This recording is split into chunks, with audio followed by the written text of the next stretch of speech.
Hey everyone, welcome to How to Write the Future podcast. I'm your host, Beth Barany. I am a creativity coach, science fiction and fantasy writer, and writing teacher, and obviously host of this podcast. I do this podcast to help fiction writers, specifically science fiction and fantasy writers, but also anyone who cares about the future. I care about helping you shape positive, optimistic futures, because with our imagination, which is such a powerful tool, with our imagination, we can help remake the world, which is my passion and excitement. I just want to underscore for everybody listening, because I'm a writing teacher and a coach and I run my own groups, how important it is that we have support groups. And I love that you have your in-person groups, you have your online groups, as many groups as you can handle. That is what I recommend people do. Places where they get to be with their peers, you get to be with your peers. You're running a group, which also allows you to learn in a new way. And we learn from our peers, we learn from our students, we learn from our mentors, and which can come in all kinds of forms. I'm really pleased that you're doing that. And also just to model for other people who might be struggling. One of the biggest points of struggle is that they're too isolated.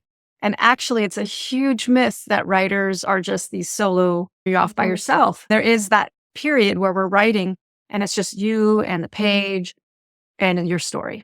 But then everything else about being a writer, like you have shown us, is community. It's our peers, it's our critique partners, it's our support network, it's our family, and then it's your fans and your readers and the people who buy your books and all that good stuff.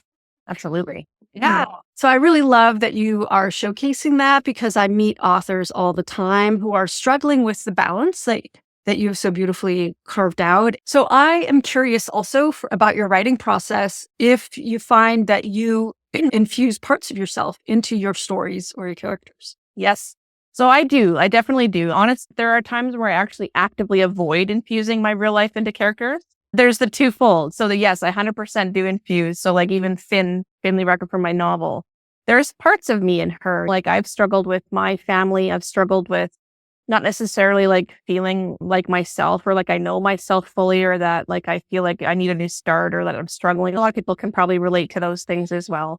Some of those experiences that I've gone through with my family did sneak into Finn a little bit, because I felt like I could relate to that character in that way. And so in some ways I could then help that character be realized more clearly. Also, I love horses. So of course she's going to love horses. Maybe a little bit of a quirky sense of humor, a little bit of moxie at times. I wouldn't say she's excuse my language, but a ball buster, but she's an adventurous girl and she's willing to get her hands dirty and get in there. I see myself in that same way. I've never been afraid of getting my hands dirty. And so yeah, there's bits of me in her, but she's definitely her own character. She's not me. And same, there's bits of people I know in a lot of my characters or my experiences, wherever I've been, wherever I've traveled, anything that I've toiled with or whatever, those things can definitely make their way into my novel and be described, because we write what we know. So if we've lived those experiences, that's even better and more clear in our writing.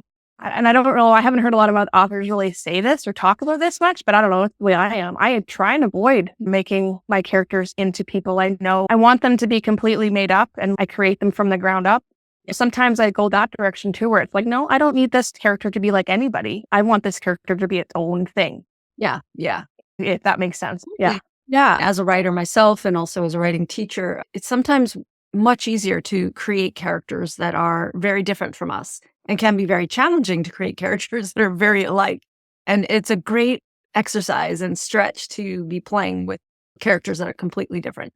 I want to touch a little bit on your world building, and I'm curious if you can tell us a little bit like what draws you and has drawn you to write science fiction and fantasy. That's a good question. Gosh, it's hard to actually pinpoint that. How do you nail that down? I write a little bit of a lot, especially say with my short stories, what's themed and prompted contests. You get everything and you really step out of your comfort zone and you're trying all kinds of different genres. And so I have written a lot of things. I also quite enjoy fantasy, but I always gravitate to sci-fi. All of my long form works, like all my ideas for my novels, which the list is quite long at this point and I never have enough time. I'm never going to be able to write them all, but they're all sci-fi. And yeah, I honestly think it's just my desire. Escapism is big for me, because I have had some struggles with PTSD and different things, diving back into that writing world and really going into a whole new place. It's not even real. It's not the real world. It's future. It can be whatever I want it to be. I can think about what things could be and how they can affect things and how they interact with things, and just using my imagination. I really like that. And I've always been a sci-fi enthusiast. Like I was a movie buff. My first job was at a movie store at the corner.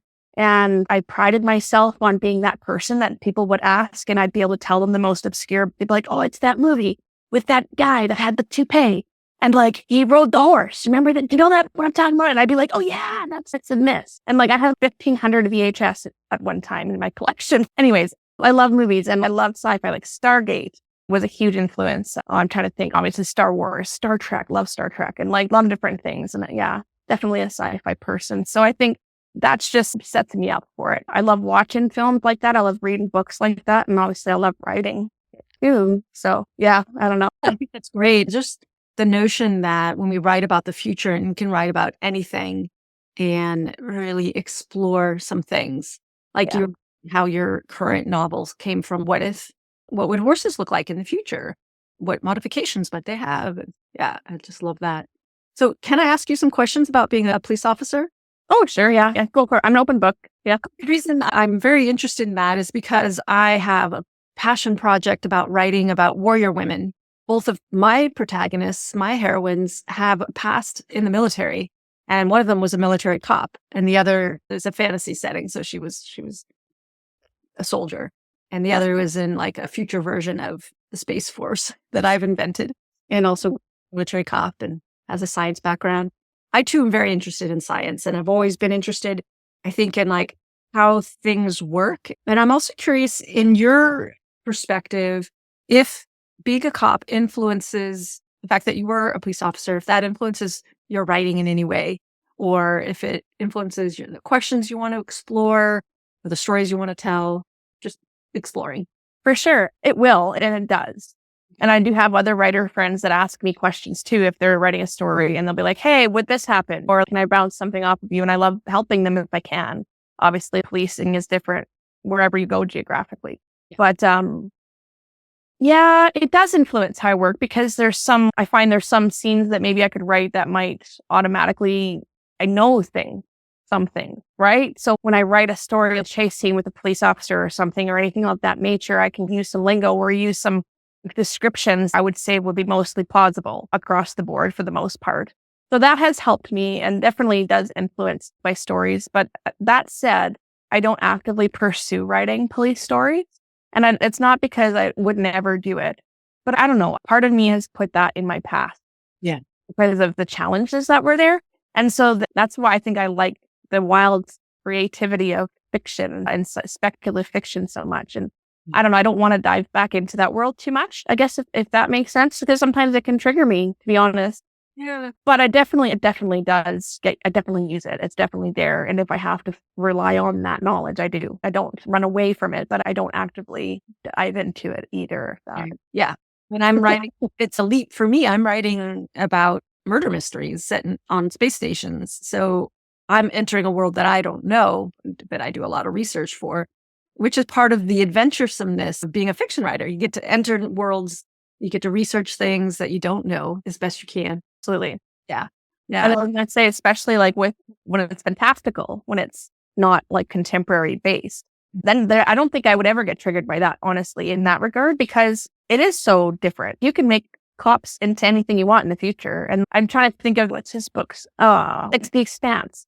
Yeah, think of like the investigators in The Expanse. It's so far removed from anything that would ever be what I would have ever done. So in some instances, it's just fun. Yeah.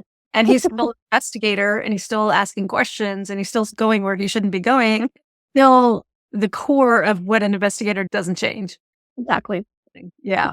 I am so excited for you. I want to really encourage folks to check out your book. And it's fabulous that you've got a trilogy or 2 more books coming. And speaking of that, so what are you working on now and what's next for you? It's all exciting. I've got a few irons in the fire. Just like you said, you've got a bunch of things on the go. I'm the same. I'm taking a bit of a break right now from writing a lot of short fiction and trying to focus on bigger projects. So I am definitely writing the sequel to Race Novus. I'm almost done it, actually, the first draft. And it's going to be called Fight for Varu, which is the name of a location in the book, which I cannot disclose too much about. So, yeah. And then after that, I'm hoping this NaNoWriMo, I'm going to dive into book 3 and start drafting that. But I also have a couple novellas that I've been working on. One of them actually is called Becoming Grace, and it actually won the Write Fighters 3-day novella challenge last year, which was like, woohoo, yay! But it needs some more. Obviously, you can only write so much in 3 days. So there's going to be things that you want to flesh it out some more. So I'm working on that actually slowly right now, and I'm hoping to put that out at some point, maybe next year. I don't know. Yeah. So I was just working on little things here and there, but the novel, I'm really focusing on getting my Race to Novus trilogy done. Yeah. And then, yeah, we'll go from there, pick another idea and run with it. And if people want to find out more about you, where can they go? Absolutely. So I've got lots of social media, but the best way, I guess the easiest way would be to hop onto my website, which is rachaelclarkewrites.com. Rachael, it's been so much fun chatting with you. I definitely want to have you back when you get book 2 out. I want to encourage everyone to check out Rachael's book, Race to Novus. I will have the book cover on the screen if you're looking at YouTube, and all of Rachael's links will be in the show notes or the show description, blog post, wherever the details of this podcast episode are. Just to finish up, is there any piece of advice that you would like to offer other writers who are writing science fiction or fantasy? Any like hot tip or top of mind tip that you would like to offer other writers? I think we already touched on it. Usually what I'll tell people is to find your writing group, find your writing family. That's really important. But also to go along with that, I would say try and find critique partners, people that you can exchange reads with, people that are on the same wavelength as you. It doesn't have to be, you're writing the exact same thing, but that you can get each other and work well with each other. It's worth its weight in gold. I do so much beta reading for people and I learn so much from other people. And also you make invaluable relationships and connections with other writers that way. And it truly is a kind of a family thing. You need people around you and you're going to share their work and they're going to share yours. And it really is a family thing and just to uplift each other. Yeah, I would say that would be my hot tip is find yourself a few good critique partners. Yeah, that's so great. I would just underscore that about 1 million times. You're so right on. And write alone, but we succeed together. So I wish you much success. And thank you so much for being a guest on How to Write the Future. I love it. Thank you so much for having me. It's been a blast. That's so great. All right, everyone. Thank you so much for listening to this episode of How to Write the Future.